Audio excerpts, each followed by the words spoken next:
here for more Turnabout Academy, the first day. Yes, apologies for not streaming much last week. Unicorn Overlord came out and took over my life. Yeah, so I have not played the game all day because I knew that if I started, I would not stop. So, we're doing this today. We're doing the other game that I really, really like.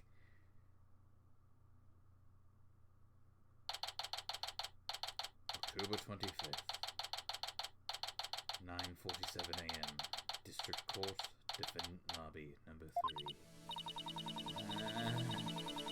Butterflies have butterflies in their stomach.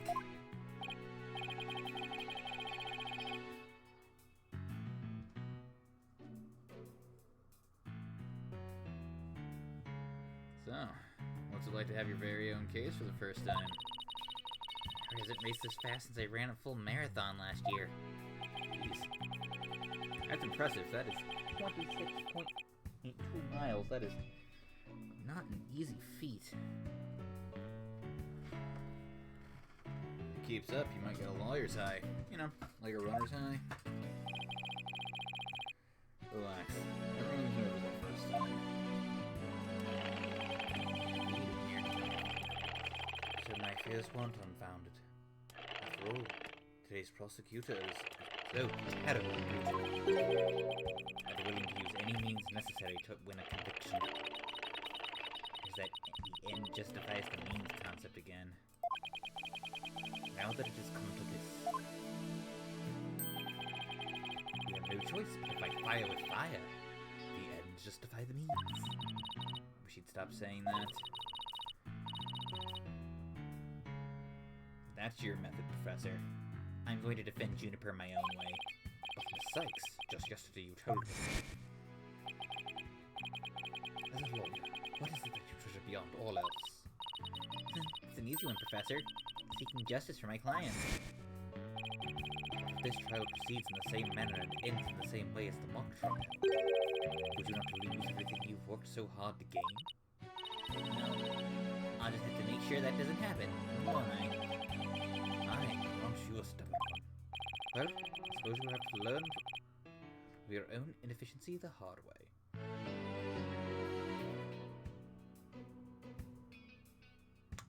Cool.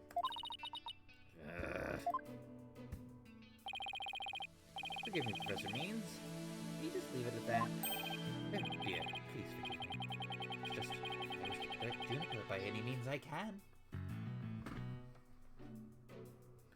I just noticed.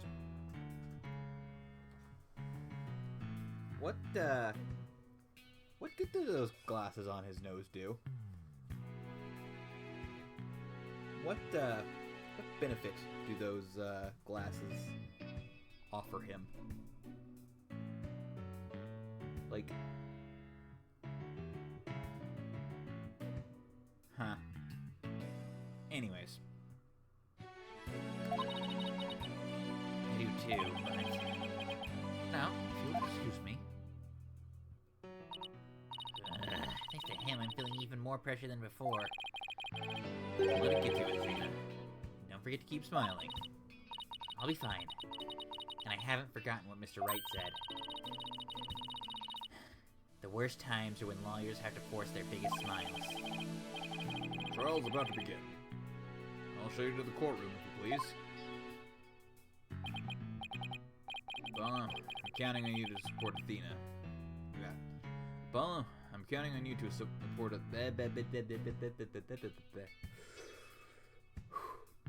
Apollo, I'm counting on you to support Athena this time. I really need to keep with my strategy of waiting for the full line of text to finish. I tend to flub less often when I do that. Okay, Mr. Wright, leave it to me. That's right. I have Apollo to back me up. Junie's fate rests in my hands. I won't rest until she walks free.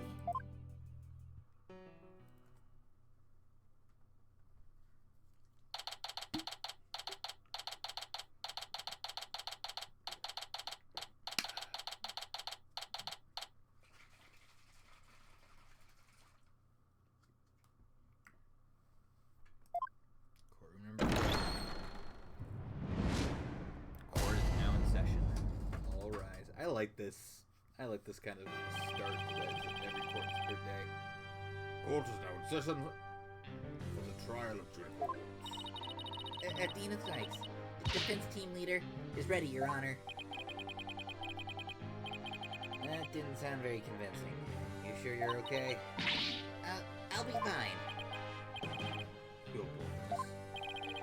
I do. She surely wants me to make statements.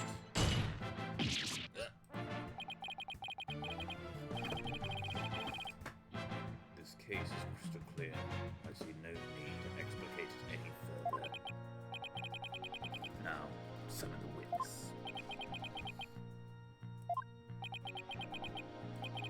Is there something the matter?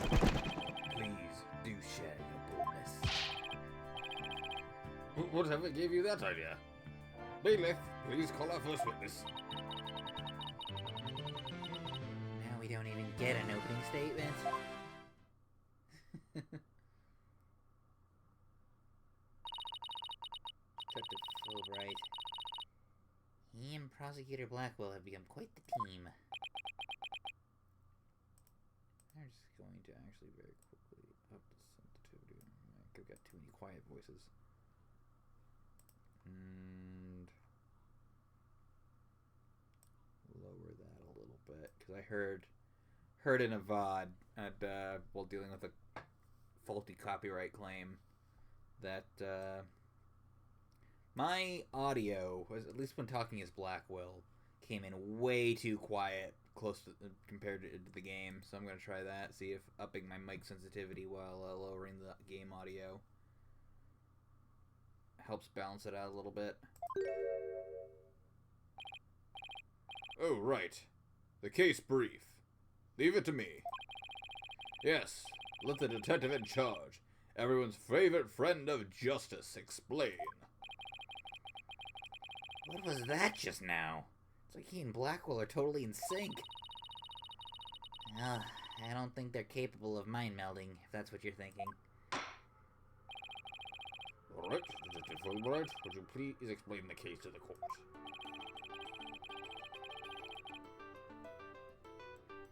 Professor Court's body was discovered on October 24th at approximately 2:30 p.m. She was murdered with this all I have here. The victim's blood and the defendant's prints were both discovered on it.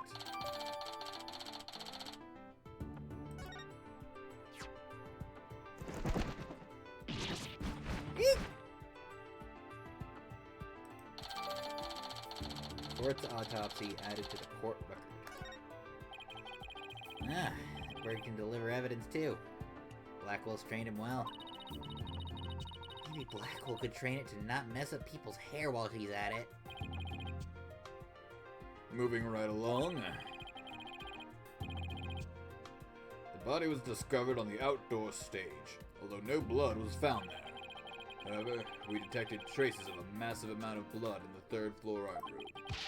In short, the murder took place in the art room. So, then the body had been moved from the art room to the stage. Precisely. And there's one more piece of irrefutable evidence. A recording made by tape recorder that the school paper reporter hid in the art room. It captured a female voice screaming, "You're a goner." What's this? How's it a recording?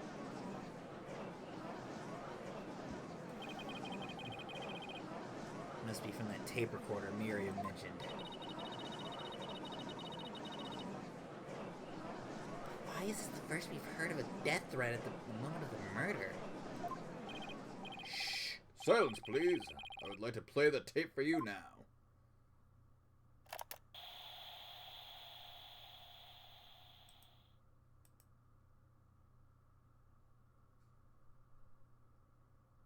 You're a goner. We don't know who actually said it, so. It is quite hard to hear. The voice does sound female.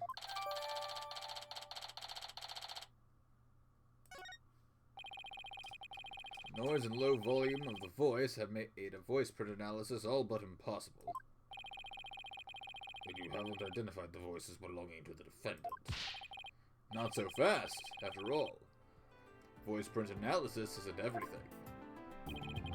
The victim was killed at night, then discovered in the afternoon the next day.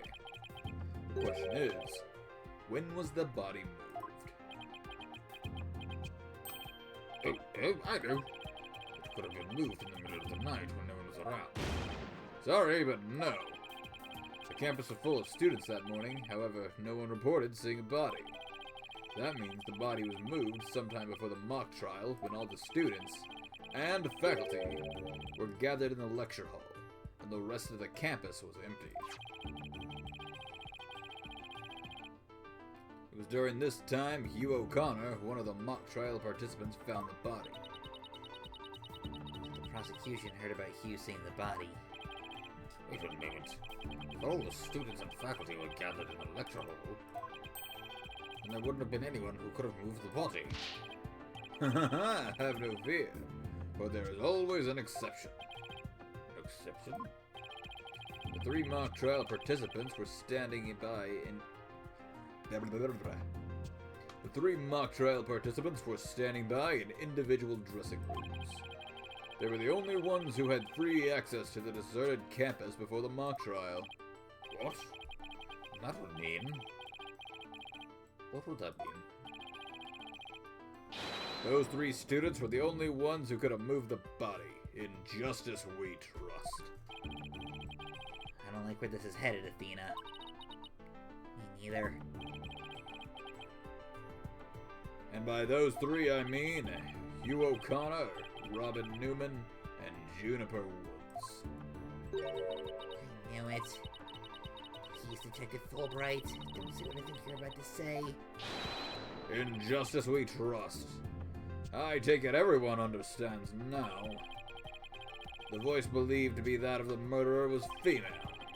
And out of the 3 people who could have moved the body, just one is a girl. That leaves the defendant, Juniper Woods, as the only possibility. No!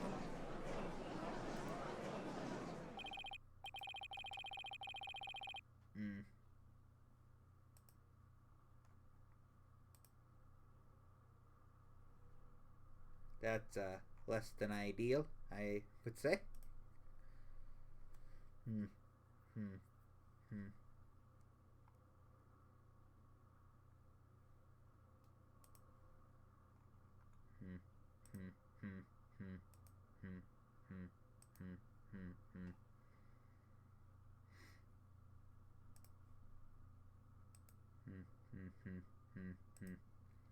Impressive. He has you on the ropes before any cross-examinations. He could at least pretend to be upset for me. Ah, splendid job, Fulbright. That could not be any clearer. Feel free to anticipate a salary raise next month. Wow, we have got a, quite the opposite, relationship as, than Gumshoe and Edgeworth.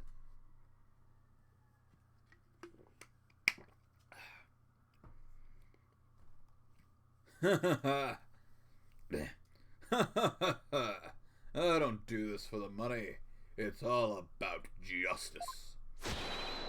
In justice we trust. Not only a half-wit, but a perennial stick in the mud you are. I guess neither the carrot nor the stick works on Detective Fulbright.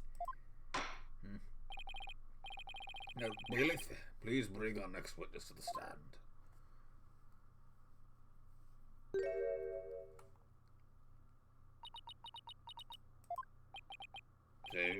So, this witness is a cardboard box?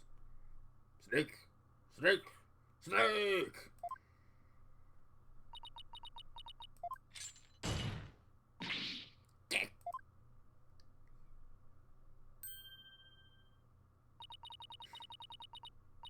Ayo, same. Stealth mode deactivated. We might, the box has hands. Smile, Your Honor.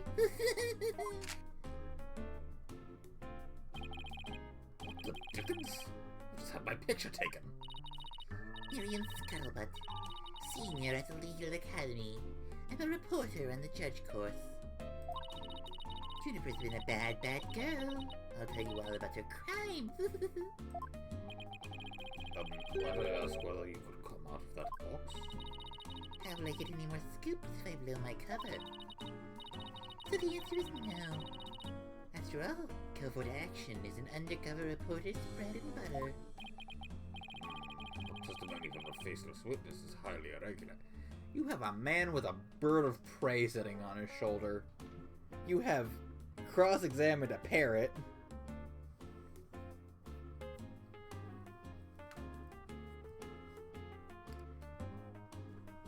A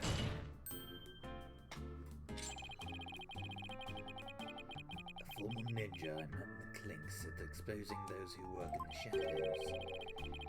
Is to pass the death sentence upon them. Hey, I had never thought of it that way. Very well. If it was never alive, I'll make a special exception this time. Former ninja in prison. Holy Shinto, how can the judge believe this load of crock? Nope, your testimony please. Oh, but take care not to reveal your face. The less we question about the judge, the better. The similarity of the case and the script. The murder happened exactly like Juniper's mock trial script. Until the mock trial began, only Professor Court and Juniper knew of the script's content. But Professor Court's sudden decision to not use the script sparked Juniper's murderous outrage. Juniper has to be the killer. She has a motive, and the murder is just like her script.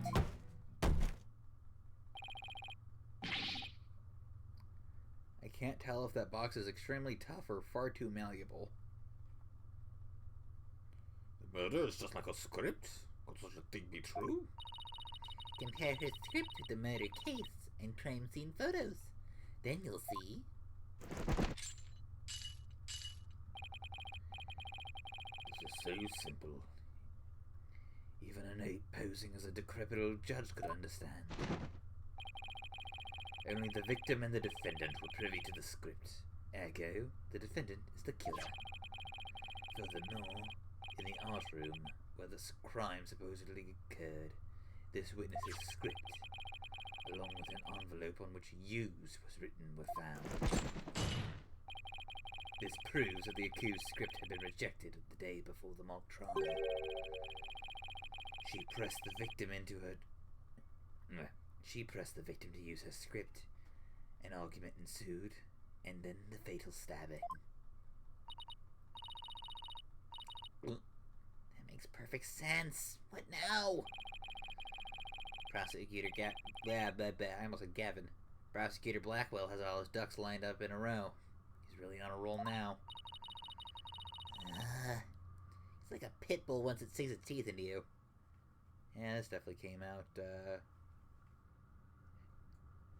back when that was the thing. How dare she? My script had it all. A bum rap and phony evidence, grudges and betrayals. I trust the defense is ready to cross-examine the witness. No problem. I mean, yes, I'm ready. I think. Time to find a hole in her testimony and unbox the truth. I've seen it done over and over. I know I can do this.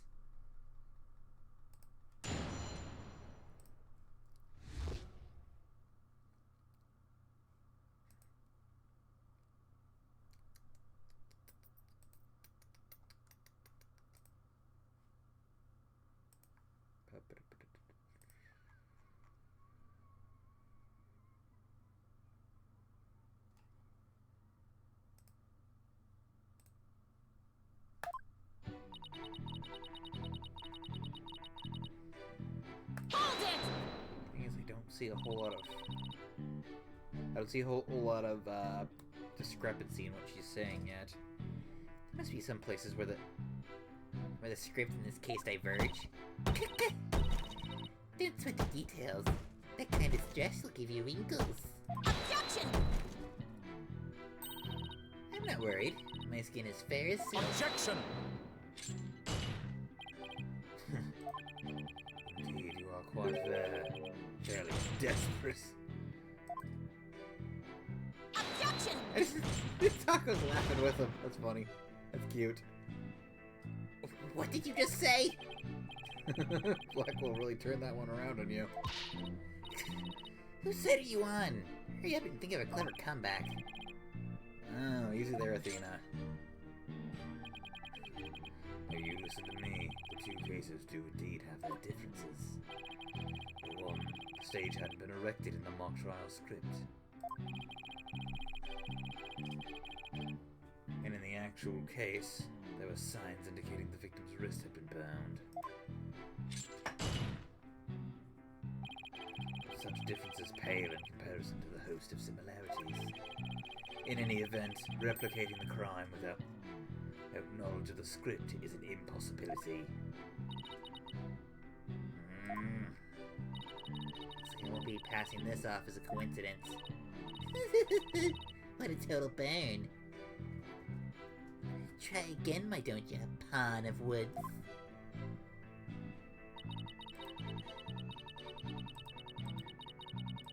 Hold it! Somebody could have stolen a peek beforehand. I don't think so. I mean, I tried any number of times. Shame on you, Miriam. The crafty she-devil Juniper has eyes on the back of her head. What chance does your average person have if an undercover reporter like me failed? Interesting point, still. Miss Skullbutt, won't you get in trouble later for admitting to such underhanded tactics? You? I plead entrapment! How is you blurting out your own crime entrapment? But you haven't skipped them yet. They were all set to use Juniper's script.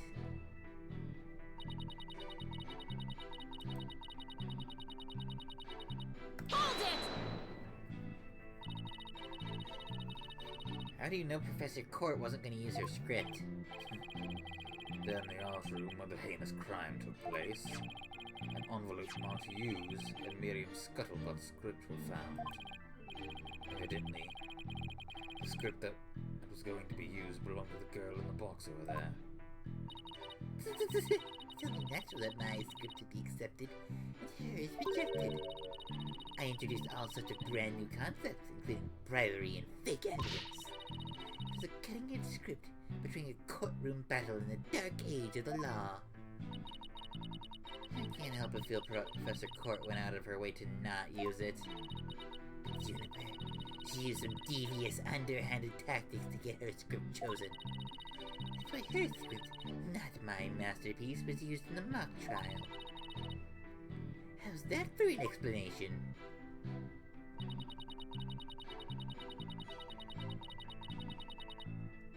Hold it! Anyone who saw the mock trial could have recreated the crime. After they saw the mock trial, they could have just easily staged the body just like the script had happened the day before. Objection! It's already been established. Here is the trial which was Hawk against Canary. Objection! What did you just say? He's so weary. He should try humping less. Bet that saves him energy. This is no time for jokes, Apollo. He just called me a canary. Let me get to you, because canaries can pick up on things quickly. Just like you. I shan't repeat myself. So listen carefully, Sykes Downer. Hugh O'Connor discovered the body before the mock trial even began. How could one state it's the body as it is in the script before anyone knew its contents? That's right. You even fathom the intricacies that go into staging a crime scene? No, I think not. You have the rudimentary mind of an elementary school child. Elementary school? Reporter's testimony throws attorney Athena Sykes for loop. The perfect caption. Marvelous. What they do in the newspaper is just the thing to boost your brand.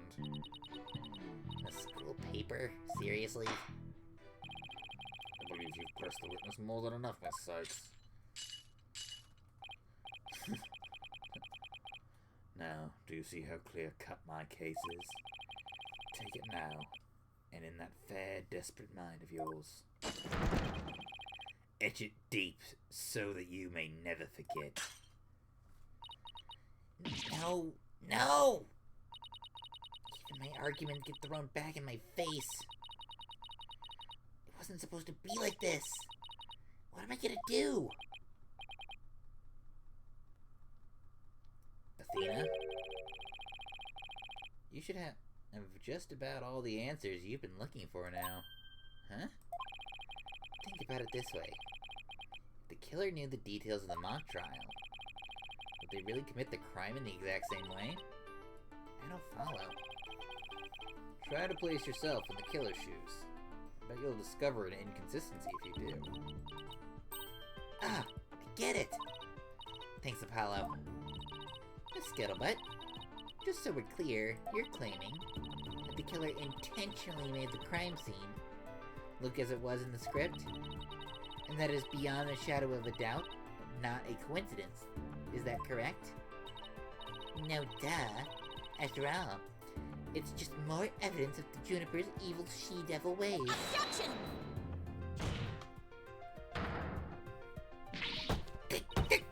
What did I say? What did I say? Our client made the crime scene look just like the script. Something known only to her. That would not only be foolhardy, but completely irrational.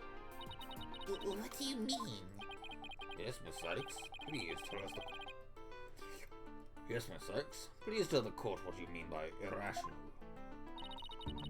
Wouldn't make any sense for Junie to mimic her own script on purpose.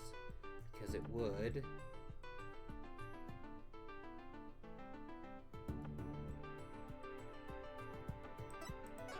make her the culprit.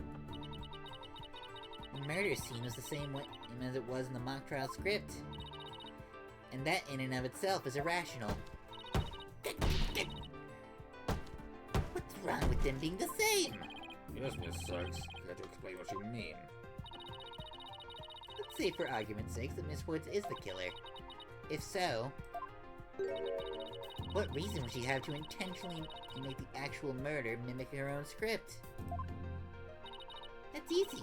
She was admitting that she was the... That's right. If she had really done that, it would have been like proclaiming to the world that she was the killer.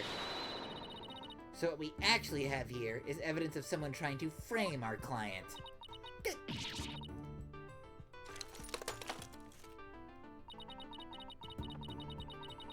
body was found on the day of the mock trial. In short, the day the details were revealed. So it'd be completely inconceivable for the murder to go exactly with the script.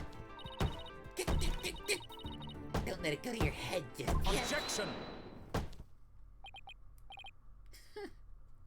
It seems Justice Stoner's comrade in arms has finally drawn her sword. However, the blade is dull, and shall remain so until you master its use. Enough with the stupid sword metaphors already. There is a perfectly good reason for the inconsistency of which you speak. Reason? What reason? Must I spell out everything? You are what people today call high maintenance.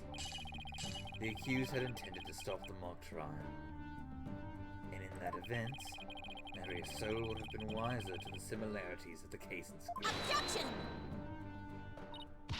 No. No. The mock trial was only stopped after the body was accidentally discovered. Objection! Our witness here had also discovered the body. In fact, she was led to the dearly departed professor by the accused herself. What?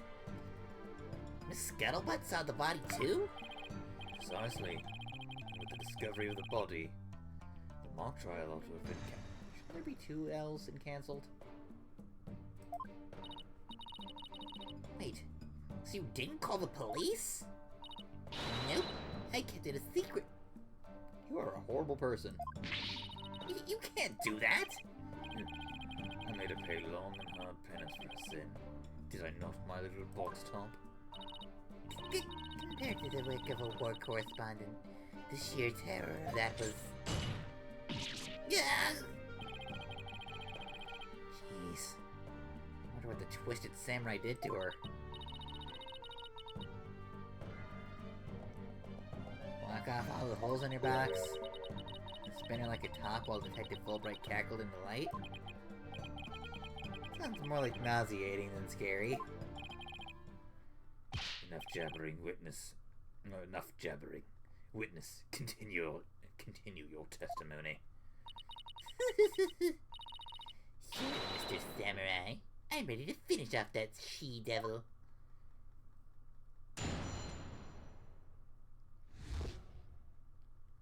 How are you still allowed in law school? I feel like what you did is cause to be expelled. I snuck into Juniper's dressing room while everyone was in the lecture hall. Juniper had changed into her stage costume. I asked her, "What are you doing?" When she suddenly fled the hallway, as if she wanted me to follow her. I followed her all the way to Professor Court's body. She led me right to it. I'm positive it was Juniper because she was wearing the costume that she had made. Hold it! Why did you withhold such key testimony? What's that supposed to mean? Athena, you haven't even started your cross-examination. I know, but her testimony points her as being a potential suspect. Oh, I don't think Prosecutor Blackwell is. Right, I bet he's already thought of that. The witness left the lecture hall to sneak into Miss Wood's room before the mock trial. That means she, too, could have moved the victim's body. Prosecutor's claim no longer has ground to stand on. Help! No, only to ruffle your own feathers so. When you squeak like a little brat, it agitates Taka. Do you want him to peck your eyes out? No thanks. You listen here. The witness is a perfectly good alibi. Oh yeah, I do. Around the estimated time of death, I was at undercover reporter class. It's right near my home. Undercover reporter class? The proverbial rug has been pulled from under you. The witness could not have been the killer. The defense must look before leaping, or at least make sure the rug's secured to the floor. I tried to warn you. Well, there ends the cross-examination. Let's allow the witness to step down. Huh? No, wait a minute. The defense has no right to cross-examine the witness after that little spectacle. For whatever a man is sowing, this he will also reap. Can't he say you reap what you sow? Very well. The cross-examination is over. I suppose the witness may go home. Perhaps spend some time in her lovely box and recover from today's stressful events. Don't you worry about me, Your Honor. There's no rest for the wicked. Or journalists, either. My third eye's always eyeing a scoop. She's always eyeing a scoop. Well, back to the trenches. Bye-bye. Hold it! Not so fast, Miss Scuttlebutt. Apollo? There's just one thing I'd like to ask. Did you take a picture of the victim's body? And if not, why not? Well, that is, no. I didn't take one. Well, that's strange. Why wouldn't you take a picture if you're always eyeing a scoop?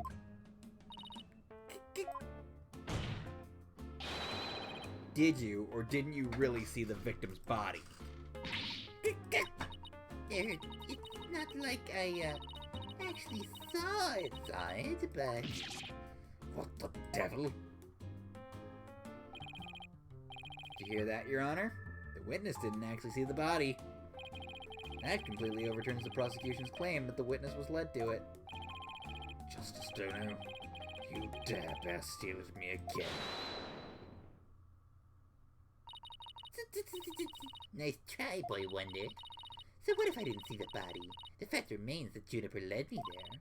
Feast your eyes on this. That doesn't look like Juniper.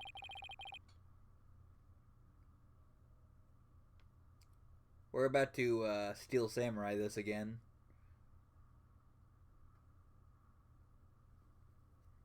Yep, we're Steel Samuraiing this, where that's clearly a person in a costume. It's a crucial moment, forever frozen in time by my third eye. A photo clearly showing Juniper Woods.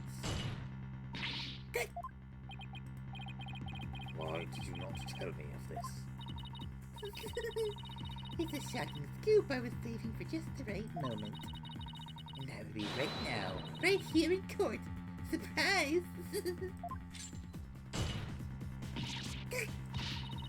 What'd I do? How journalists keep their scoop secret until the right moment. She's pretty brave for hiding it from Blackwell like that. They're pretty stupid. Well, this is an unexpected turn. Athena, this picture. See how it only shows the back of the subject? Ah, so then... Right. Who knows whether this photo shows Juniper in the first Objection! place? Completely irrelevant point. What is relevant here is there is someone who did try to lead the witness to the body. Take a gander at this. The route which the accused escaped. The witness pursued the accused this way. After she fled the dressing room,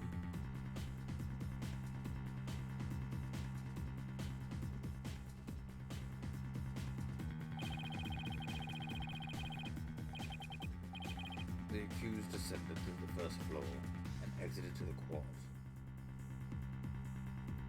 Then what, Cotton Cretin? Then I tripped and fell. Caught my knee on my own box. She stayed under her box even while running after someone. Sounds difficult. I recall that the body was already there, for you recall that the body was already there, for you O'Connor had already seen it. She was trying to show someone the body, because she wanted to stop the mock trial. Hold it! But if the facts have changed, that's all more reason to cross-examine the witness. The defense has a point there. Very well, you may proceed with your cross-examination. Seems Justice Stono has saved your pretty little hide, Missy.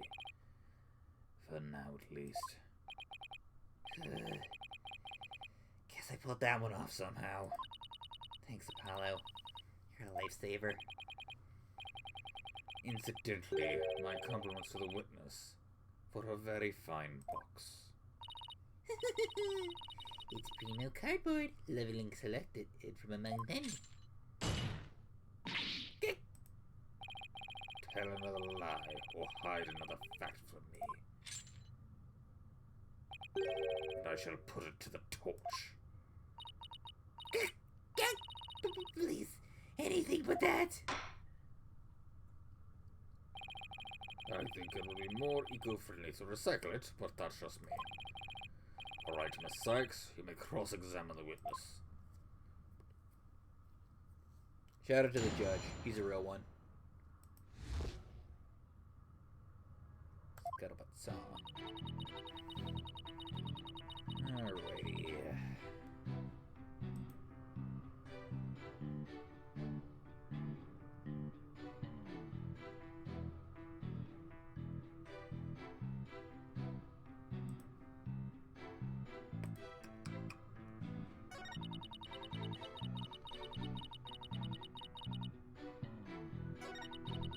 So weird.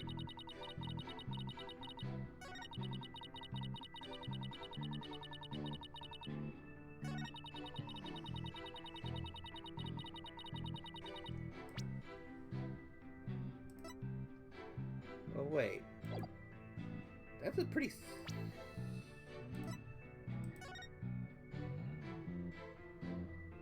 Yeah, that's a solid blue, so that's not the stage costume. Objection! Miss Scuttlebutt, its sole basis for identifying our client as the figure in this photo is the fact that it shows someone in Miss Wood's stage costume. Well, it is Juniper's costume, so that must be Juniper in it. It's clear cut. You really are Steel Samuraiing this, anyway, aren't you? No, that's where you're completely mistaken. What? This is the design drawing of our client's stage costume. My wonderful creation. The constellations are extraordinary. Kind of bugs me that, Apollo is bringing up the fact that this is clearly Le Miroir, her, inspired costume. I'm glad you noticed, because those stars are precisely what's important here. In the drawing, there are constellations all over the outside of the costume. But there's not a single star on the costume in the photo. Oh, then that means... what exactly? Your Honor, there were no other blue costumes at the scene, which leads me to believe that the figure in the photo was wearing our client's costume inside out. But why would Miss Woods make a mistake like that? Well, it's not really a matter of why, but rather who made the mistake of putting it on inside out. What? You're not suggesting. Great. I'm glad you're catching on. The costume designer wouldn't have put her own costume on inside out.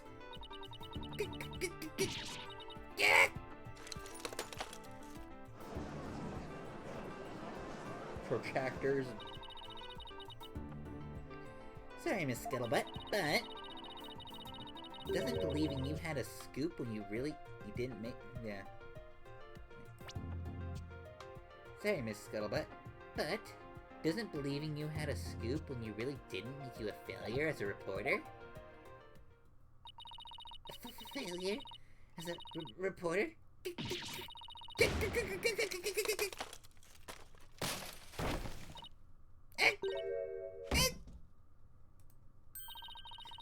Why, hello, Miss Scuttlebutt. So nice to meet the woman behind or beneath the box. You didn't see nothing. Objection! Now I would have you stop right there, Sykestono. For it is the why of the matter upon which I would have this court focus. What do you mean? Miss Juniper Woods, Yes? what were you doing on the morning of the mock trial? I was in my dressing room, painting my costume in fluorescent paint. Fluorescent Paint? My design and drawing shows twinkling stars on the costume. I was going to make the costume shimmer. I like that by painting the inside fluorescent. For what was that again? Fluoride? Does your costume have cavities? No, not fluoride, fluorescent, as in glowing. The paint would make it glow in the dark. Yes. So you applied that to the inside of the costume and then? I let it dry for a while, because I heard it takes a long time. So I put the costume on my mannequin inside out. inside out. So then, This is a photograph of the inside-out costume taken in the dark. As you can see, there's a heavy layer of paint over the entire inside surface. If someone were to properly don this costume in this state, the wet paint would get all over their body. Why, yes, I do believe it would. Indeed, ergo, the costume was worn the way it was, not by anyone's mistake, but because this was the way it was on the mannequin inside out. Yeah!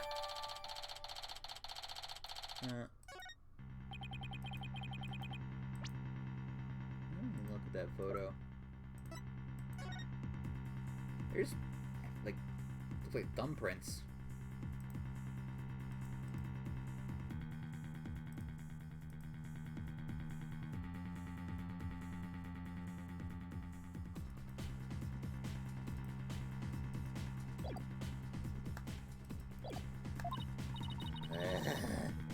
We just fall into his trap. Yeah, I bet Blackwell had it all planned out. Still, you should give this photo a nice long look. Please tell me you found something that doesn't add up. Check out the chest area. Kinda looks like handprints to me. Hey, you're right. Junie would know better than to touch it while the paint was still wet. Objection! I believe the term to describe your thought process is wishful thinking. After all, if master painters make mistakes, why not rank amateurs such as the accused? Objection! So basically, you're saying my claim requires evidence to back it up. Evidence? That shouldn't be a problem, right? After all, you've come this far. Just because I've come this far, doesn't mean I've thought of everything through, though. What? You think you've just been bluffing? What do you expect me to do? I'm sick of losing to this guy. You're right. There's only one thing left to do at this point. That's to present some evidence. Pronto. A showdown, is it? I'll gladly accept. Fluorescent paint must be stuck to the hands of whoever touched the costume. And that paint would glow in dark places. We just need to carefully check every last piece of evidence.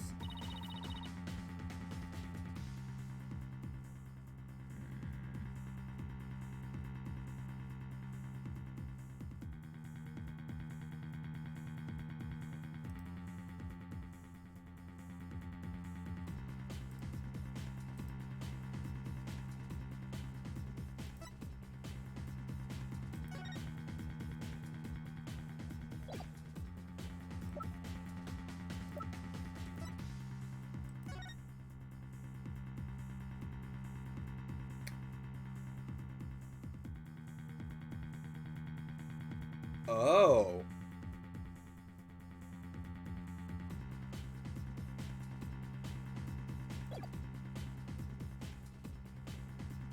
Take that! The school newspaper? Interesting. Take a look at the photo where the lights are dimmed and the spotlight's on Miss Woods. Observe Mr. Newman's hands in that photo as he stands at the prosecutor's bench. As you can see, it's glowing, just like Miss Woods' fluorescent paint. It is glowing. Quite brightly, might I add. But why would he put fluorescent paint on his hands for a mock trial, you may ask? The answer is he wouldn't. Not on purpose. It got there when he put the costume on.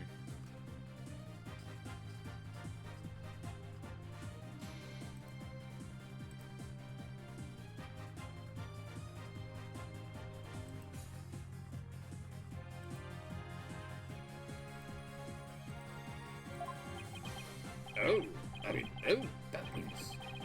What again?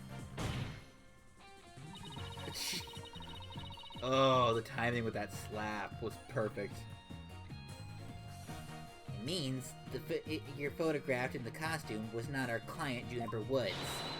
It was her classmate, Robin Newman. What?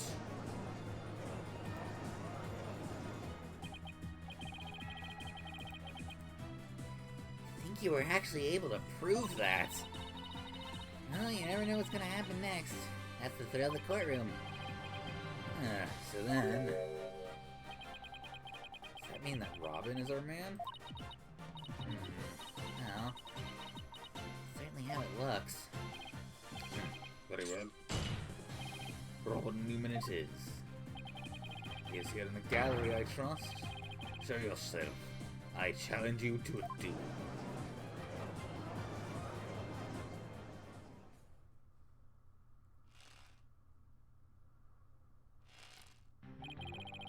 Will the witness please state his name and occupation? I'm Robin Newman! I want to become a great artist. I practice day and night. Yeah! No, that's not it. Art's gotta be sincere, man! So for occupation, you would put down budding artist?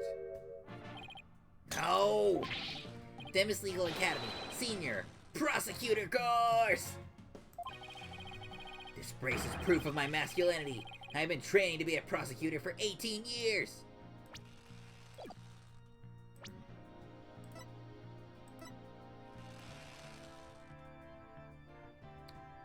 You've been training since you were born?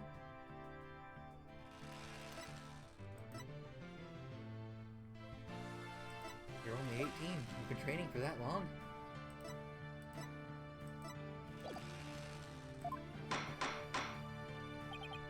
I assume you'll be cleaning up the pottery you smashed before you leave today. Ah! Oh, man!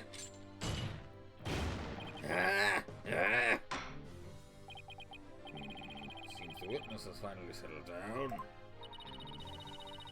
I guess nothing phases the judge after all these years. He has presided over some of the most bizarre court cases since Phoenix first stepped foot into that courthouse, and they're only gonna get weirder.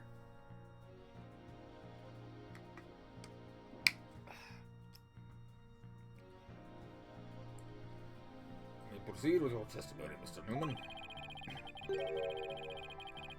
Specifically, the court wishes to hear why you had fluorescent paint on your hand.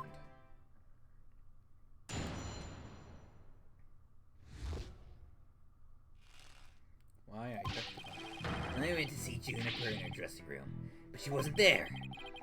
When I walked by that Philly costume, I was like, whoa! The mannequin it was on. It was about to fall on me. I got that paint on me when I caught it. But I never put it on. That's just stupid!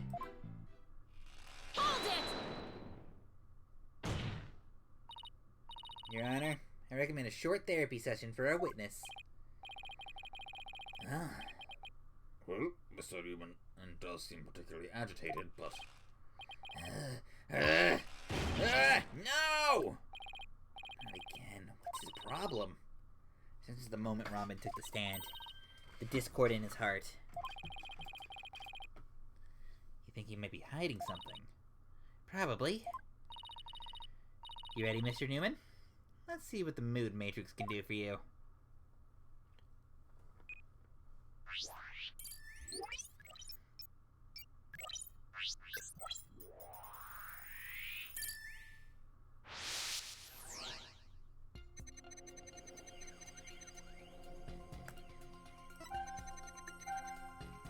Okay, that tracks.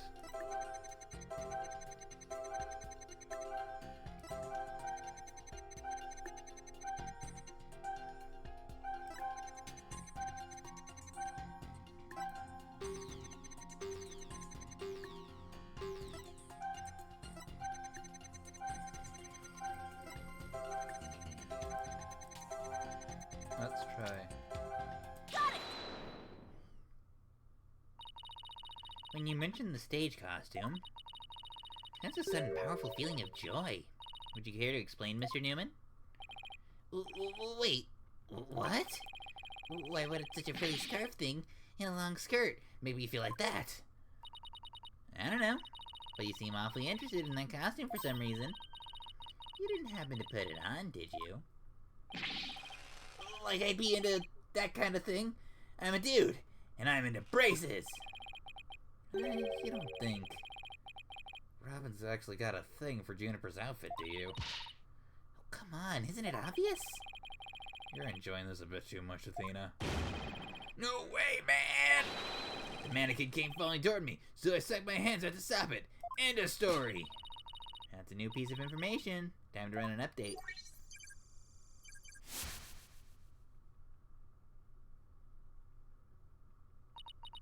Even after that update, it doesn't feel right here. Don't have anything I could prove his statement contradicts what really happened.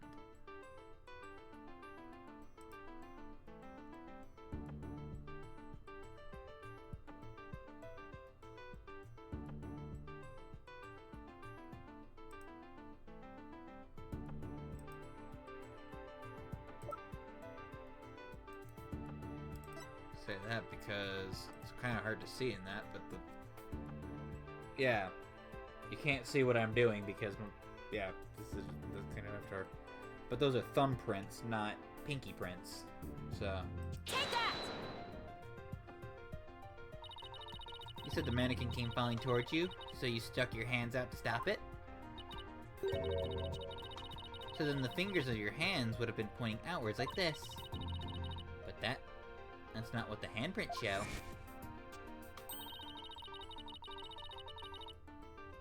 In fact, this looks more like just your thumbs and the base of your palms. That, or two halves of a really buff Discord icon. Why would I leave such a weird handprints? You know why. You left them when you went to adjust the scarf after putting it on. Just like the model in this drawing. Whoa! Why don't you admit it, Mr. Newman? You did put the stage costume on, didn't you? And you really do like Miss Wood's clothes, don't you? Fine. I admit to putting the costume on, but I don't like girly clothes, man. Jeez, that barely dropped. Yes, new information to plug in. Time for another update.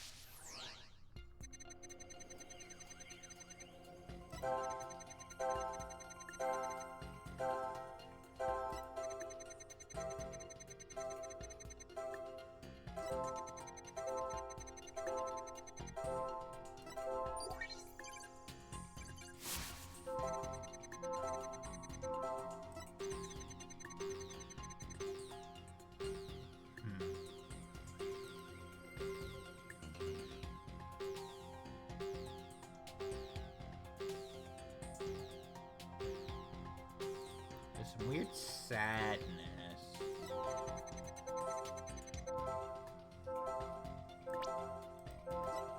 Got it! There, another emotion that doesn't fit. So what? You're really starting to get on my nerves, man. Mr. Newman, you got excited when you put the costume on. But you also felt sad. Who cares if I felt sad? It's no big deal. Okay, Mr. Newman, out with it. Why did you feel sad? You're hiding something, aren't you? No. You're not fooling anyone anymore. Now tell us why you were sad. Okay, fine. You're gonna be that way, I'll tell you. The reason I felt sad is... No matter how much I dress up, I'll never be as pretty as Juniper.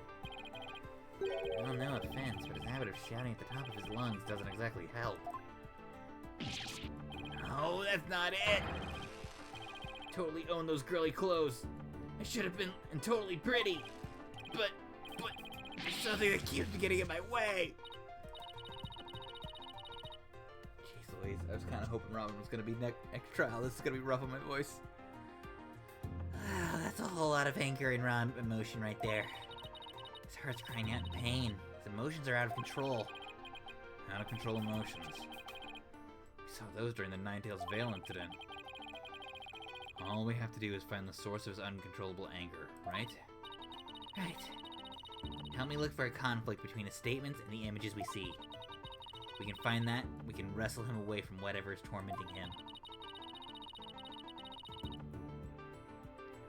Mr. Newman said that there's something getting in the way of him being pretty. Something that doesn't go with girly clothes. But what could it be? Fine, I'll testify, man. Jeez, that's barely going down.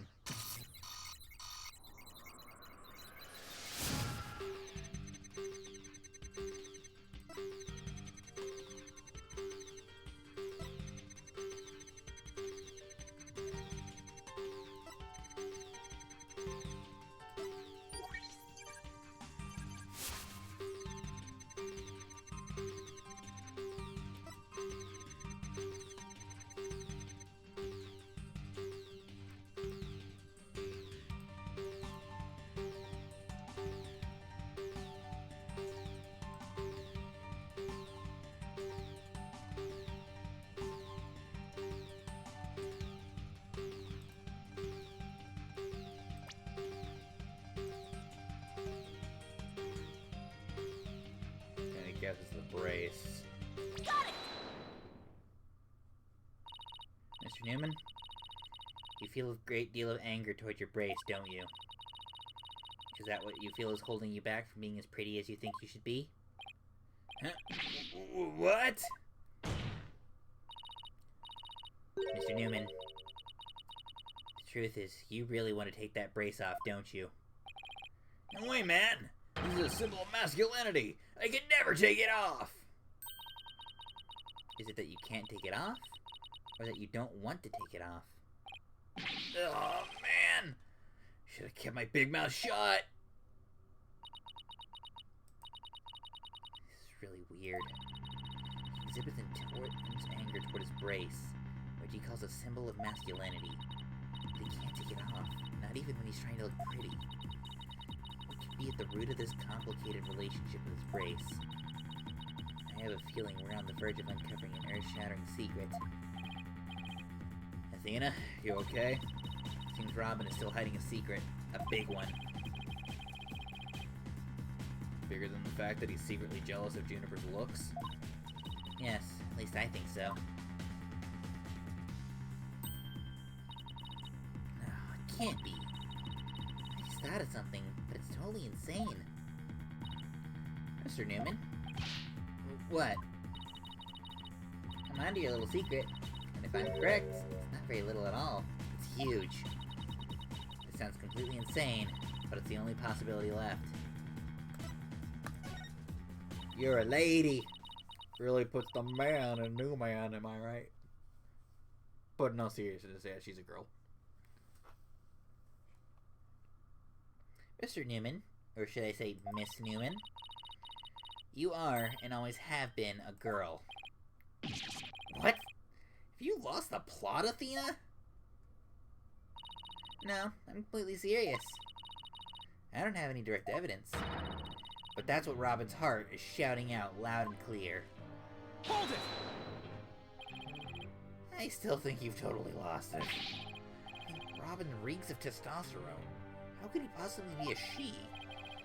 I, for one, have never seen a girl who shouts like a maniac all the time.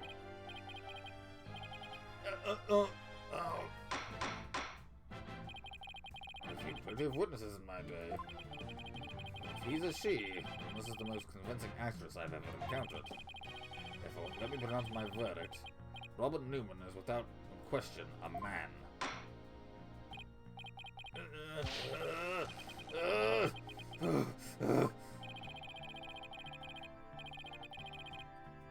You are now truly Justice Donors equal in one area. You are just as equally insane. Never in the history of this planet has there been a finer specimen of the masculine spirit. It is very interesting to see how Nezumi VA responds to this.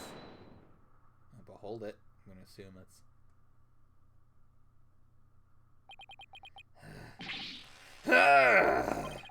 If you guys are done talking about me, I'm...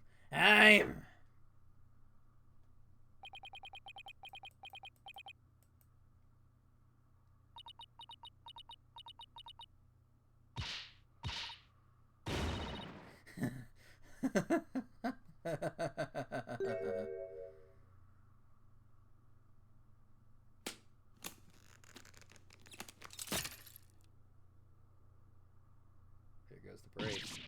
Ah! The brace! It's...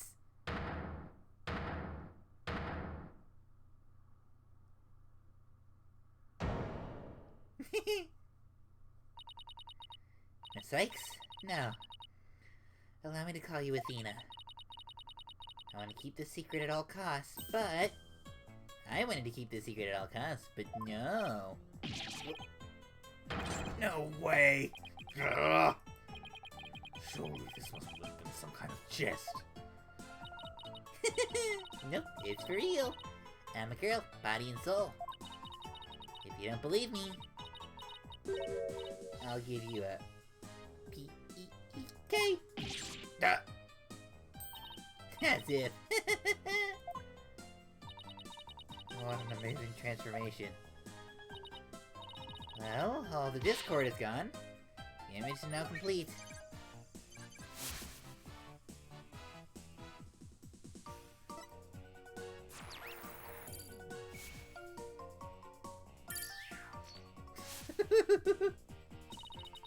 I was raised as a boy since I was little, and I studied law just as my parents wanted.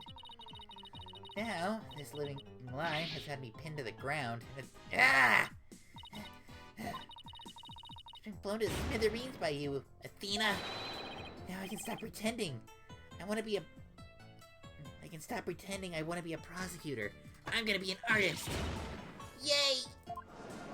I don't like that face. I don't like the lack of teeth. Order, order. What a shocking development. He really did turn out to be a she. Why's everybody looking at me like that? Feels just like a movie star or something. But no paparazzi, please. I value my privacy. Okay, why? No Pixel, you'll regret it! Nah! I'm just imagining things were as Robin even more hyper now than when she was a he. I don't know. Maybe it's because she finally got her troubles off her chest. Literally. This is all well and good, but does he being a she actually change anything? The fact that the witness is actually a girl does change things. Because there is now a piece of evidence that we must reevaluate. Very good. Let's see what the defense has for us now. What piece of evidence must we reconsider now that we have know that this witness is a girl? That'd be the video or the audio recording. Take that! This is what I'd like the court to reconsider. Oh, the tape recorder. The one that recorded the threat. You're a goner. That's right. We have already established that it's a female voice in the recording. All the students who could have moved the body before the mock trial was to start. Our client was the only female if you exclude Miss Scuttlebutt because of her alibi. And that's why the tape recorder made our client the prime suspect. So then... That's right. The witness just revealed she's a girl. Therefore, we're using the voice in this recording as a basis for hurling accusations. This witness must be labeled a suspect too. Oh no! Wow, talk about a sudden turn of events. You've done it. Found a hole in one of the prosecution's key pieces of evidence. But wow, that was a lot of work for a single one. Objection! Not so hasty now. You're forgetting the only person here who's privy to the script. Ergo, Miss Juniper Woods is still the prime suspect. Objection! But Miss Newman hid the fact that she was a girl, both at the scene and in court. I'd say that puts her in camp suspicious. Not nice, Athena. How can you accuse me of being a killer? I mean, I'm just a weak, innocent little girl. Just thinking about that murder makes me...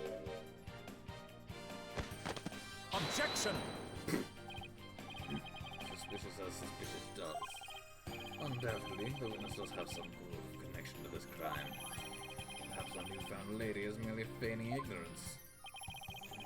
It surmised that she lent support to the principal offender, Juniper Woods, by leading Miss Scuttlebutt to the body. That would make her accessory to the crime. How can you say that? I'm not an accessory to any crime, Mr. Birdman. Objection! Birdman? Is that a reference to Harvey Birdman, attorney at law? In the event, if the witness as an accessory, it explains quite a bit, doesn't it? Objection! Ah, made it all make sense somehow. I don't keep accusing Junie unless we can check out also someone else who knew the script's details. How could someone have gotten their hands on that kind of info? The only way they could have known is that if they...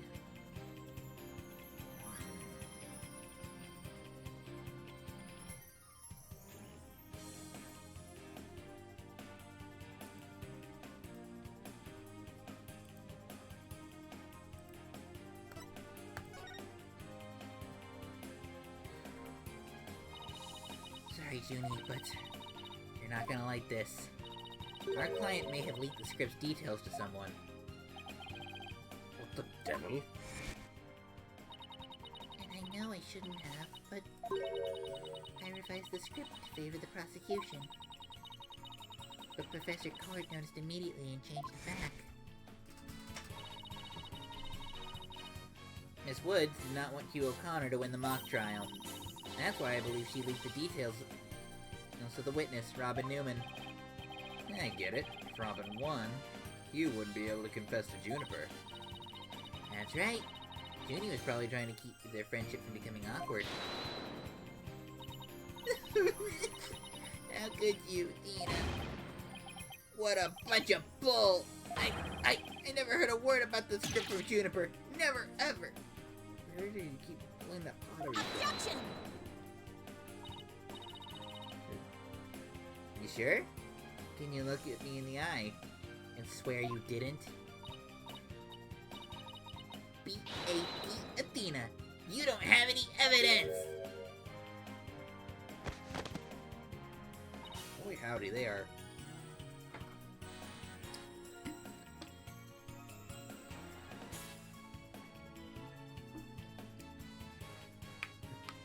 She, got that, pent-up femininity that,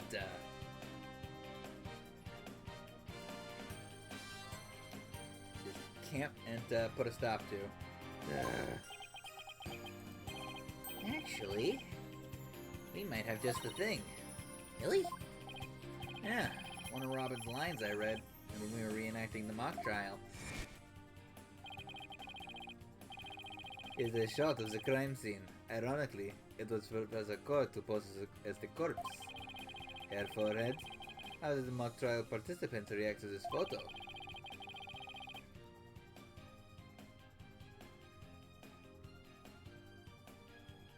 Mr. Newman was surprised by what Professor Court was wearing. Robin said, "Oh, the green sweatsuit."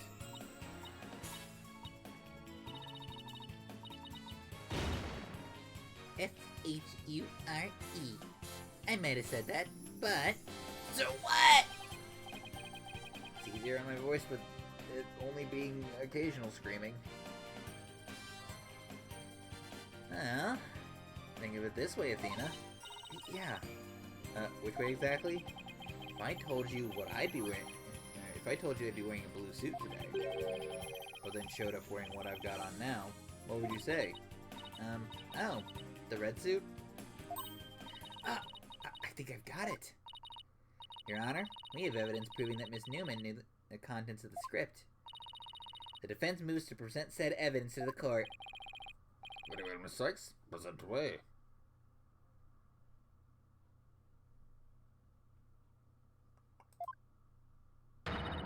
This evidence proves that Miss Newman had prior knowledge of the script's contents.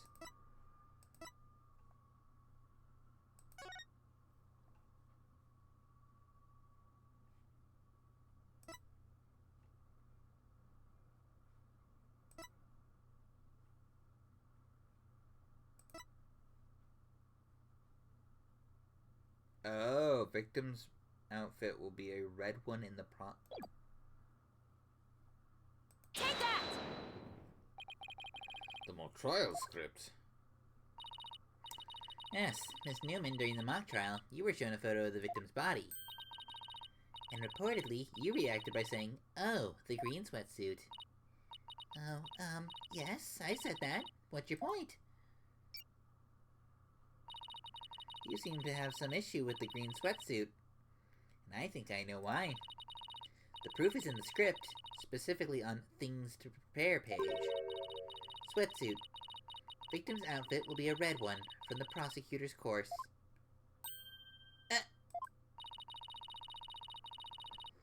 You were surprised because the sweatsuit in the photo was green. But if you didn't know about the script's content, then that shouldn't have surprised you. No! I thought we were friends, Athena. How could I have been so blind? In light of her privileged knowledge, I move to declare Miss Newman a suspect, Your Honor. You what?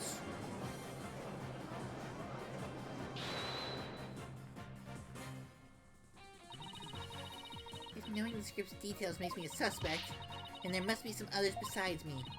I mean, someone else could have also seen Professor Court's notes. Note? What note? The Professor and Juniper were working together to prepare for the mock trial, but only one copy of the script was made to prevent it from being leaked. That gets kind of inconvenient, right?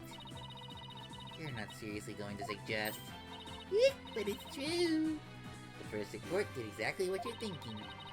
She didn't write down any of the proceedings, or the truth behind the case.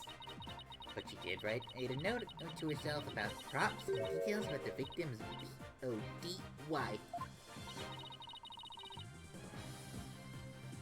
Is this really true, Miss Newman? If you don't believe me, send the police over to my house. Tell them to check the pictures on my camera. Thought it might give me an advantage, so I took a picture of the note. I'd say she's telling the truth. Wait a sec. If there's a note with details about the body, then that means there are others who could have made the murder look like our client's script. Yes, I believe you're right. Apparently, this case isn't as clear-cut as Prosecutor Blackwell would have us believe. This new revelation blasts a big fat hole in the prosecution's case. Objection! Bully for you, Missy. But don't think this spells victory. And why not? The battle is still young, and my blade is now fully drawn. Between it and my next witness, your life will be forfeit. So put away your wooden sword, and show me what you are truly capable of if you wish to live. You want it? Don't worry, I'm gonna bring it.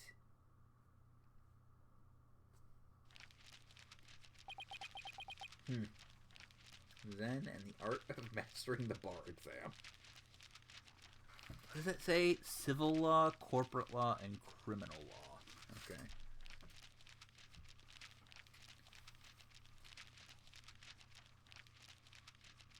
Part of me just wants to let this this animation keep going, because apparently that's just a book of infinite pages.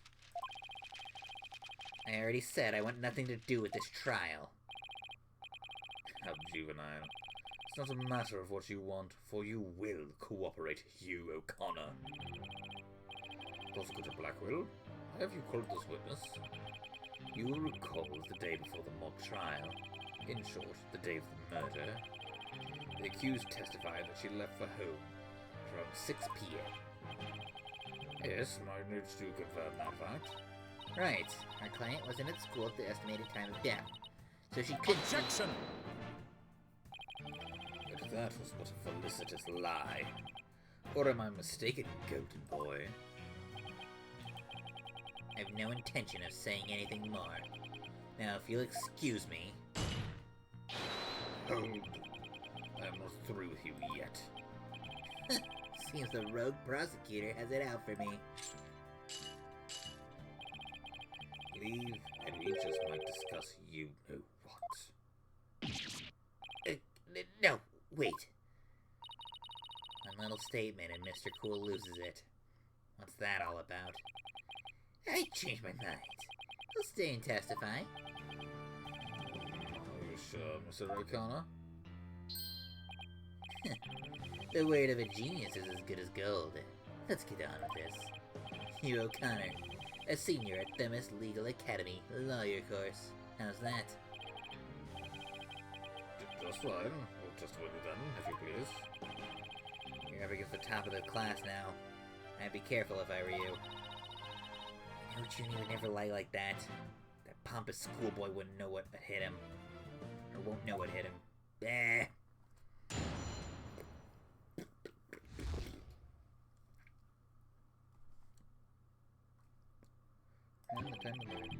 Get mentally prepared for the mock trial. I meditated at the archery range until 7 p.m.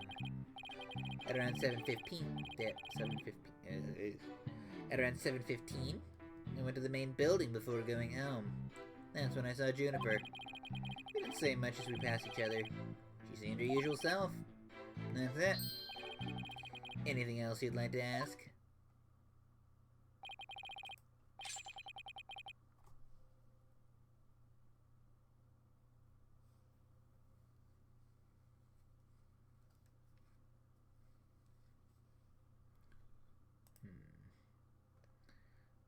That is quite enough.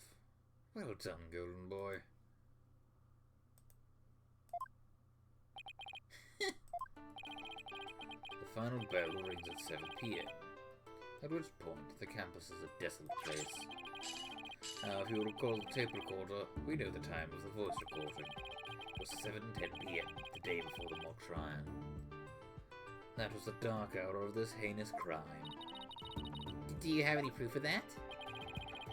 As its final bell, this school plays a special broadcast when the clock strikes 7. The female voice on the tape appeared 10 minutes after that broadcast. The killer waited until school was empty to spring the devious and deadly trap.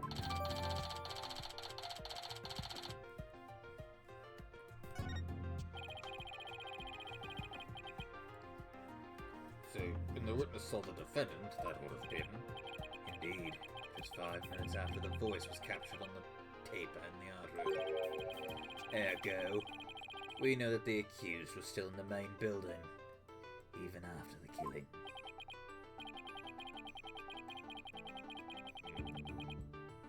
For the time of the murder, the time of when the body was moved.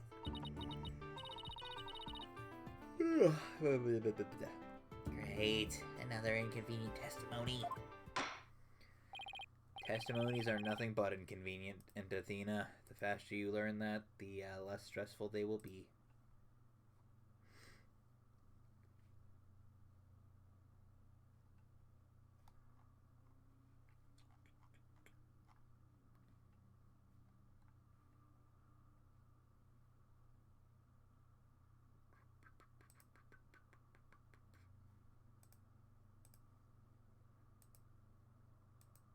Just a second.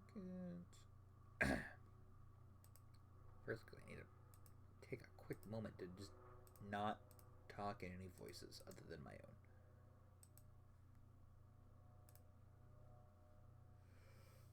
own. It's also getting late. Miss Six, your cross-examination, please.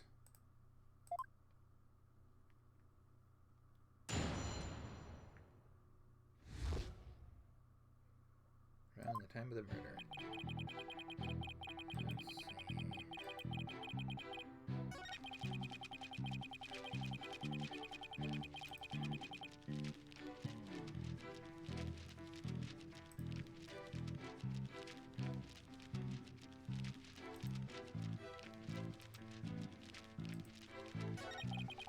see.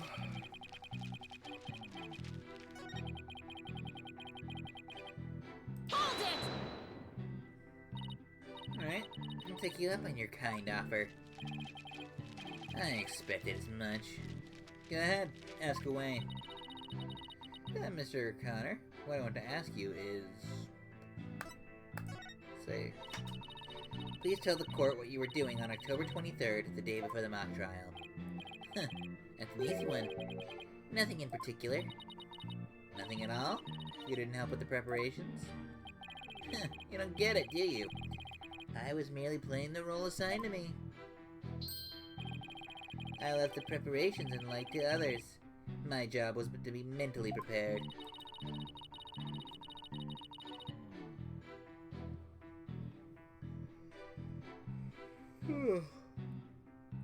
Really put her heart and soul into getting things ready, and while he just sat on his behind?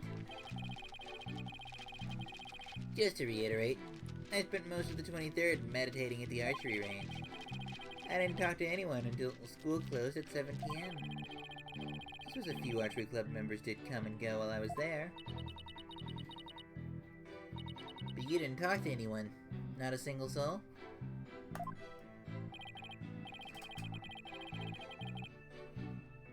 That's right. I didn't say a word to anyone until the final bell at 7 p.m. I see. This is crucial information. Please add it to your testimony. I don't know if you're bluffing, but if you are, you have a pretty good poker face.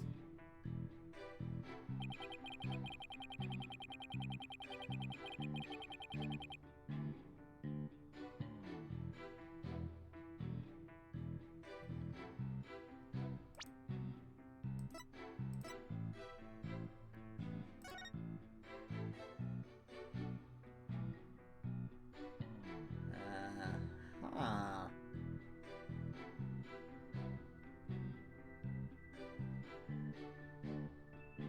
Routine report.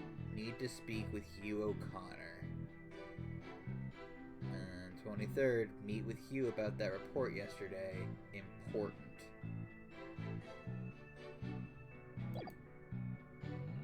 Objection! So you didn't talk to anybody on October 23rd? Are you sure about that? I already told you. My word is as good as gold. So how do you explain this? And don't spare any details. Sorry, never seen that before. This is the victim's planner. She recorded all of her plans in great detail. Take a look at this page here. It reads 23rd. Meet with you. And important.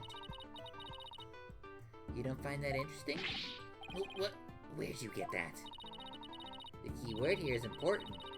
You say you were at the archery range all day. But you also said a few students came and went while you were there. That doesn't sound like a great place for an important talk. The entire campus was buzzing with activity before the mock trial. Why could they have possibly had a private conversation? I thought about that too. But the situation changes after the last bell. What's this now? I'm gonna call it here. The woman's voice in the recording was Constance, and she was talking to the real killer. The "you're done" was her.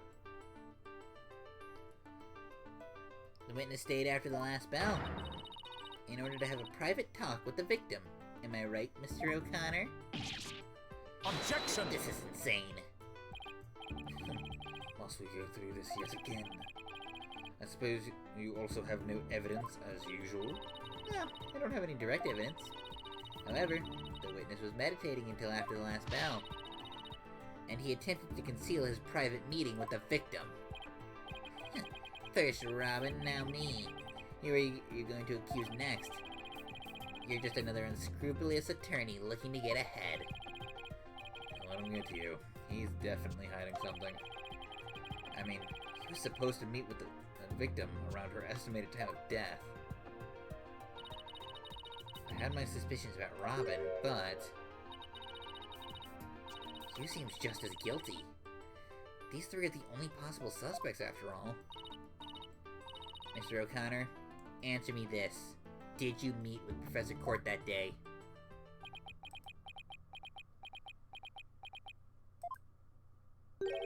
Sorry, Mr. Jailbird Prosecutor. I don't mean to steal your thunder, but I've got something to say. If it will save me some trouble, then by all means, speak away. If you would call Miss Sykes, the voice in the tape recorder was a female. Knowing that, I'd like you to explain how I could possibly be a suspect. It could be her talking. That hasn't been brought up once. He has a point. Impressive, impressive. Golden boy here does shine gold indeed. Can't take the reins. You're more than capable of prosecuting. Care to take the reins? You're more than capable of prosecuting this case. Sorry, but I'm studying to be a lawyer. What a pity to think such a genius is to be wasted on mere lawyering.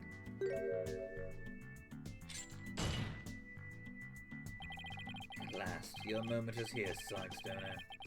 Time to refute Gildenboy's statements and prove that you're the young prodigy worthy of the badge on your lapel. Could he lay on more pressure? Could he lay any more pressure? Got it. They were close enough. voice is unmistakably female, so there's no point in arguing about that. Yeah, you're right. In which case... Who and the voice does the tape really belong to? The victim. That has not been even considered once. The voice on the tape belongs to the victim. It's the only thing that makes sense. Objection! Are you mad? The voice on the recording says you're a goner. That is something a murderer shouts at their victim, not the other way around. Yeah, that is a problem. You're a goner. You're a goner. You're a goner. Athena? You're a goner. You're a goner. You a corner. You a corner. Wait a second! Whoa, Athena, you're scaring me here. You're scared. I'm terrified for even coming up with this. With what? Prosecutor Blackwell. You wanted to know if I was worthy of my badge? Well, I am about to show you why. Despite my age, I can wear it with pride. Oh? Then can I take it you won't be changing your argument? Still, stands that it's a bit odd for the victim to be the one yelling, "You're a goner." I agree. If that's what the victim is saying. But it's not. I assume you have something to back up your assertion, Sykes? Not exactly. You don't have to add fuel to his fire, Your Honor.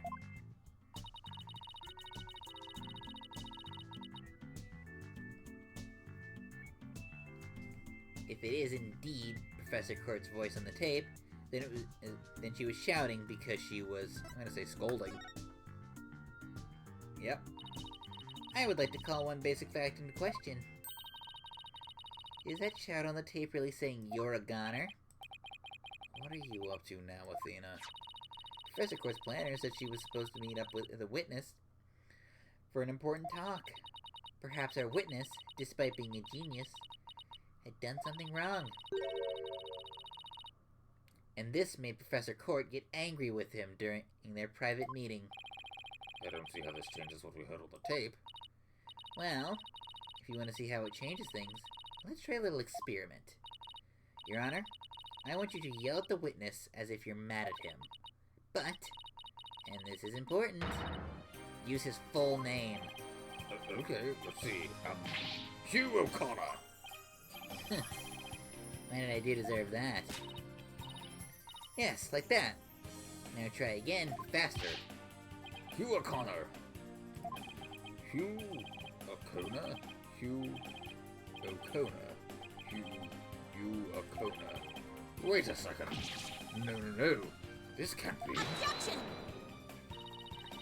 I think I'd spend energy to lead you this far if it wasn't true. But it is, Your Honor. Humans are not perfect. That's a scientific fact.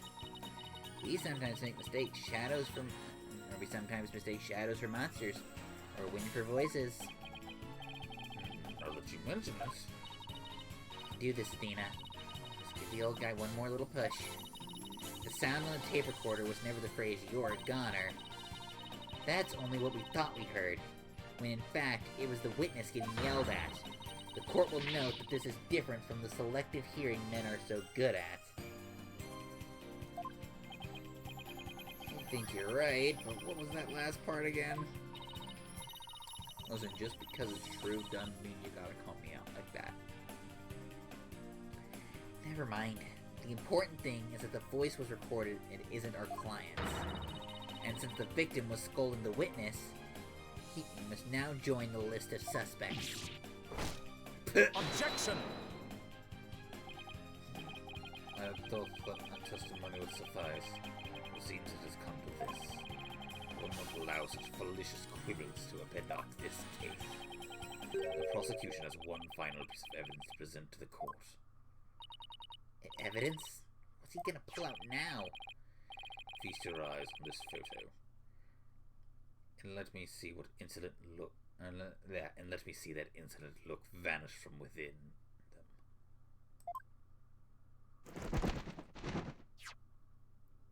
them. Let's see here. Let's see here. It's the picture of the defendant and the victim. The photograph shows the professor and the student preparing for the mock trial together. Wait, was this taken in the art room? The room where the murder occurred? Indeed it was, but the revelation is not in there. Do you see the clock on the wall? It reads 7:05. A mere 5 minutes before the voice was recorded on the tape. What? The accused brutally stabbed the victim to death 5 minutes after this photo was taken.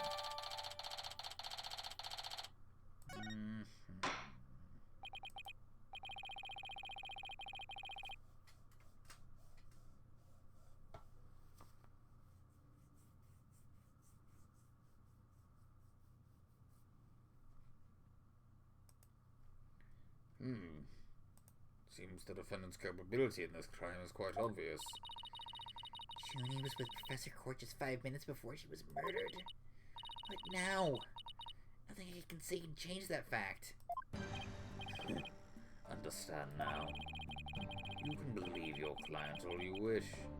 To try as you might, such misplaced faith will inevitably be cut down before the crude, steely blade of truth. Ah! Listen, Missy. The person you'd like to save more than anyone else in the world, I'd be willing to wager that your defense isn't what they desire. But... I became a lawyer so I could... You still fail to understand. After so much pain and defeat, the courts are not a play yard for little children dressed as lawyers. So before you break your back in failure, run along home and grow up. Ah! He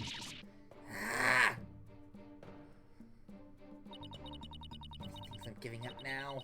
He's got another thing coming. I have to find my inner strength. If I ever hope to save him. But I can't think of any way to strike back.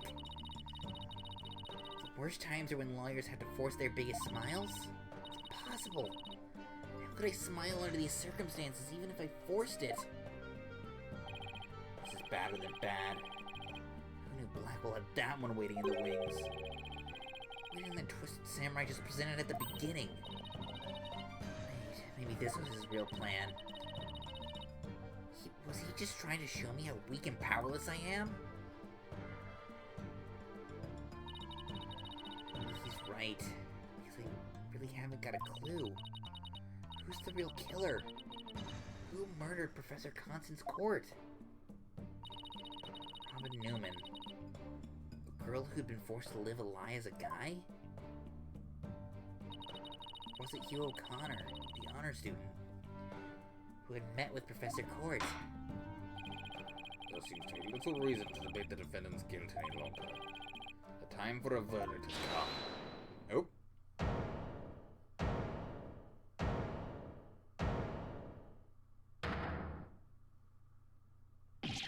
No! That's not gonna happen, man! What's the meaning of this? You guys don't have the judge about to hand down a... Maybe, but false verdicts are a N-O-N-O. What? Miss Newman, please explain yourself. Juniper's not the killer. I know because I know who the real killer is. You do? You know who the real killer is. What is she up to now? Yep, I know because the real killer is M.E. Me. What? It was me. I did it all along. Just me. I don't get it. Why is she confessing? Miss Newman was with us near the stage. See when a related photo of her. The more I think about it, the more suspicious he seems. Robin Newman isn't the kind of guy who pins the blame on friends. Just so he can walk free. Get it over with. Declare me guilty already. Oh, another hold it.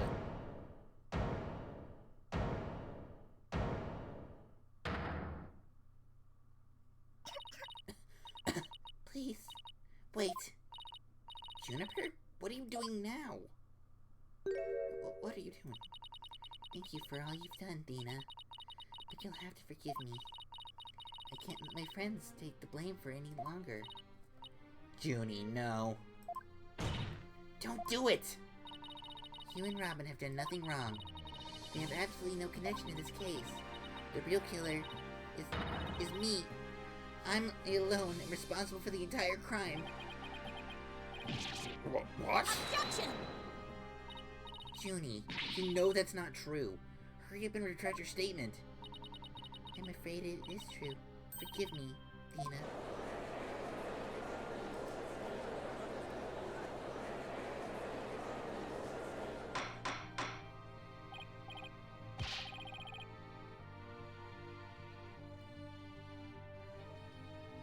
Order, order. Will someone please explain what's going on here? I see right through your cheap ploy. School rules state that a prior conviction terminates one's eligibility to grab through it. A guilty verdict here would make whoever A guilty verdict here would make whatever dreams one had go up in a puff of smoke. Oh, I wasn't aware. Even make little mice would fight when cornered. A pitiful spectacle, I might add. These vermin are trying to protect each other now that they've nowhere else to run. Protect each other? Wait. So is Robin just trying to protect Junie too? If so, then the real killer is... Oh, well.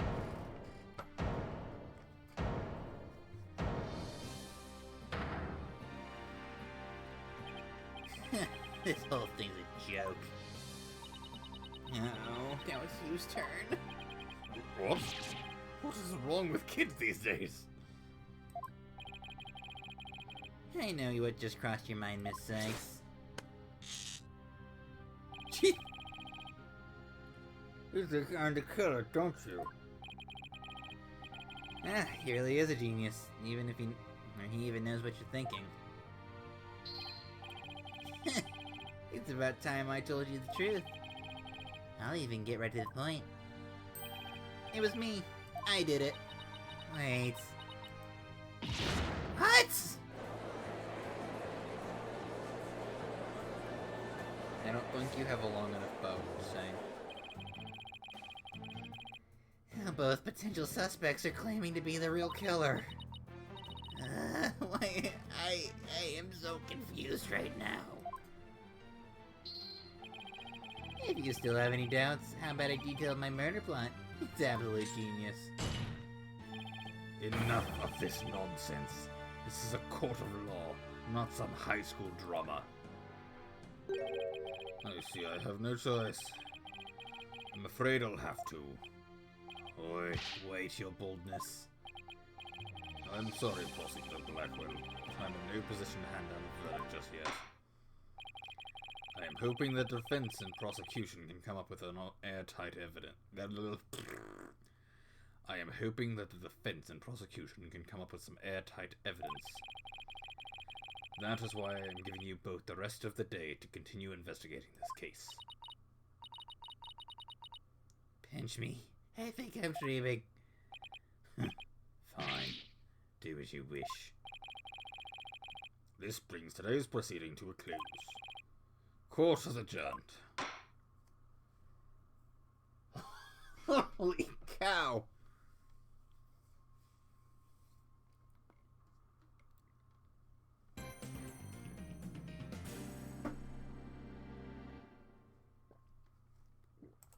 Yep.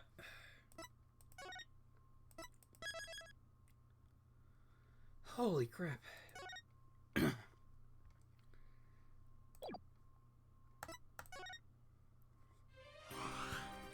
But, oh my goodness, with that, we are gonna call it there. Because boy howdy, Robin's voice is too much in my throat to extend. I don't know if it got better or worse once her actual identity got outed. But that's where we're gonna call it. I will try and be back tomorrow when I get off work. It will likely be entirely dependent on whether or not I avoid playing Unicorn Overlord, because boy howdy, that game has me sucked in. But that's gonna be it for now. I've got some very exciting things coming up. I'll be announcing them on Twitter and Blue Sky later down the line. I don't know. I think we're probably gonna. I'm gonna be doing some more stuff with Gamers Outreach come later this month, so that's gonna be very exciting. Got another charity streams coming up, so very excited for that. But that'll be a couple weeks from now, or actually, yeah, a couple weeks, or actually next week. Hold on. I want to confirm this. I want to make sure I'm getting this right.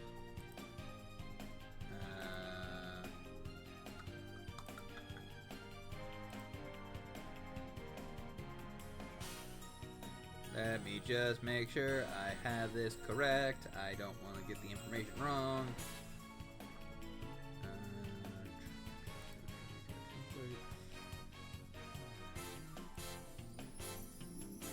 These don't have the dates.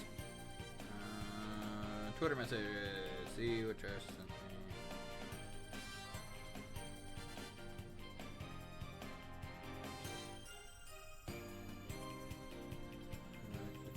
Yeah. Okay, 19th through the 23rd. So yeah, that'll actually be next week. We'll be starting that off, and very, very excited. I had a blast with the last Gamers Outreach, the SummerSlam, which I will definitely be doing again.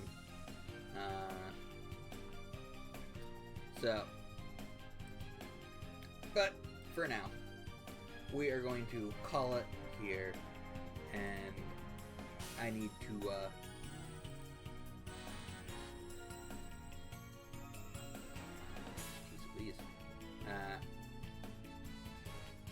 it is bedtime, so I think we're going to just call it,